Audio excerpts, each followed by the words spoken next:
Greetings and welcome to the third mini lecture on British elections. And I was just concluding when my time ran out in the midst of the last mini lecture on differences between American elections and British elections. And I had one to go, and I'm kind of glad that the mini lecture ended when it did because I want to talk about this last one a bit, and that is the number of political parties, because I've actually been in classrooms where the professor in this case tried to say that, well, really in both the United States and in Britain, you really have a two-party system in both, because in the United States, since the 1850s, every president has been either a Democrat or a Republican. Uh, those two parties have been the government. There has not been a meaningful third party, although for a little while people thought maybe the progressives might be. Um, and the argument they make is in Britain, the largest party for over a century now has been either the Conservatives or Labor, and that with rare exception, they're going to govern alone. Now, I have a difference of opinion on that. For example, the professor that I'm disagreeing with, everything they said was true. But I told you earlier that I call America a two-party system, in Great Britain a two plus party system. And that is because in Great Britain, there are more than just two meaningful political parties. And what I mean by that is that on two occasions in the last 10 years, a minor party has actually been part of the government. So their leader has actually been represented in the cabinet, for example. And you have multiple parties, eight of them right now, are represented in the House of Commons and in the U.S. House of Representatives and the U.S. Senate. There are only the two political parties represented. So, to follow in your notes before we get to what is the major theme of this mini lecture, in Britain there are 408 political parties that are registered, and typically 50 to 70 parties will contest a constituency. I pointed out that the Conservatives, the Labour Party, the SNP is the Scottish Nationalist Party. They currently actually have the third most number of representatives in the House of Commons. The LDP would be the Liberal Democratic Party. Then you have the Scottish Nationalist, and I always mispronounce it. I always call it Plaid. I know it's not Plaid Cymru.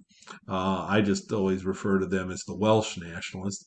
The Greens, the DUP is the Democratic Unionist Party. That's the Northern Irish Party. And Sinn Féin, which also runs candidates in Northern Ireland. But all eight of them have representatives in the House of Commons. In the U.S., Democrats, Republicans, and then a couple people who claim to be independents, but they really act like a Democrat. They caucus with the Democrats. So in my world, they're Democrats. So the major theme of this mini lecture is the opposite. I've talked about seven significant differences in my mind between British elections and parties and American elections and parties. But let me give you two of them that I think are really important similarities. Roskin talks about this a bit, and I wish he would have even talked about it a little bit more, because I think it is essential for a stable democratic society to have what I would call a bell-shaped curve, a moderate center seeking distribution of voters. There's a lot of different ways that this is expressed, and there is no question that both the United States and Great Britain have a center seeking distribution of voters.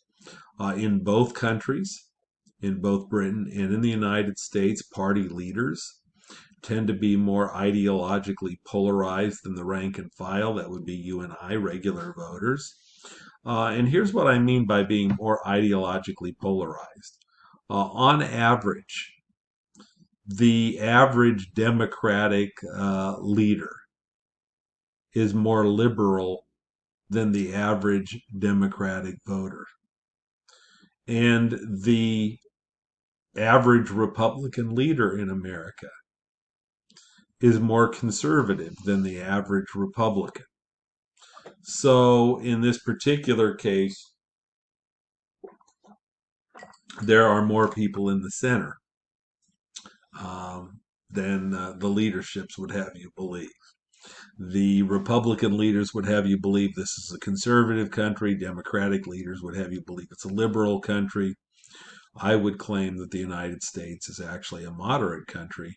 And if you want to understand why the country is so highly divided, why both houses of Congress are almost split down the middle, and why the last couple of presidential elections um, have been, have swung both ways, right? We had a Republican win 4 years ago. We had a Democrat win this time. Is because uh, most of the country's in the center and they're kind of being pulled apart by these extremes. Roskin points out, and I just put it in the notes, basically from your book, that you don't want a U-shaped distribution with extremist parties being the most popular. Roskin used Spain and the Spanish Civil War as an example. I think a better example is Germany in 1932 when Germany had an election. The two most popular parties were the Nazis on the far right and the communists on the far left. There weren't very many political parties that were moderate. Both the Nazis and the communists were devoted to destroying the democratic political order in Germany.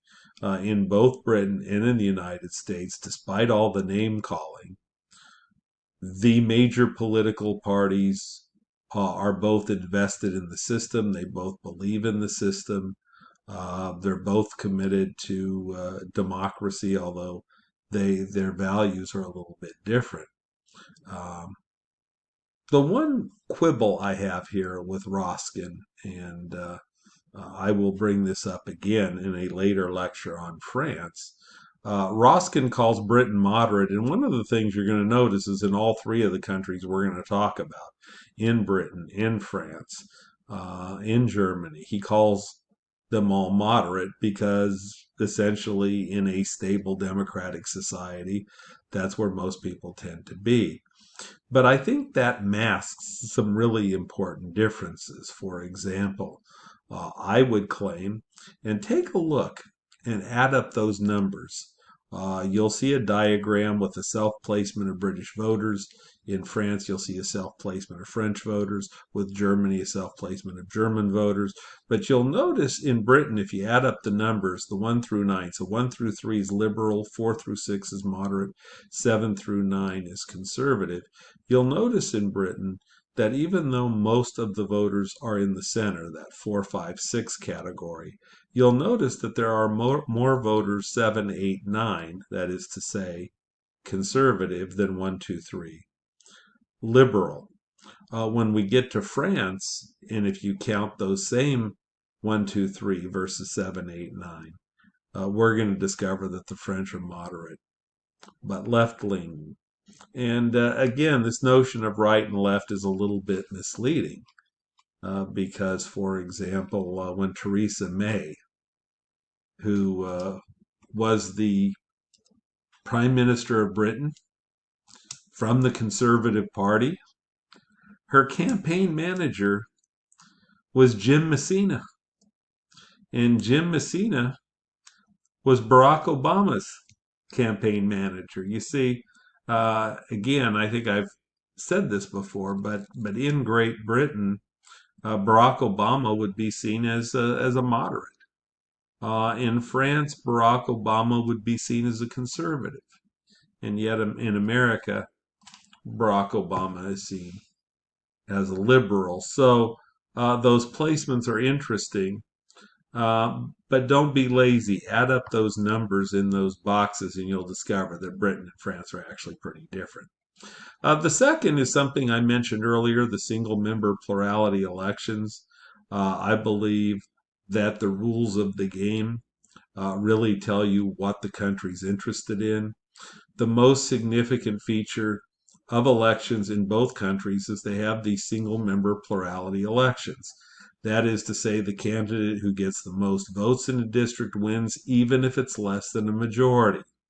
Now, Roskin claims in the chapter that this isn't fair, and my response to Roskin is fair is a loaded term.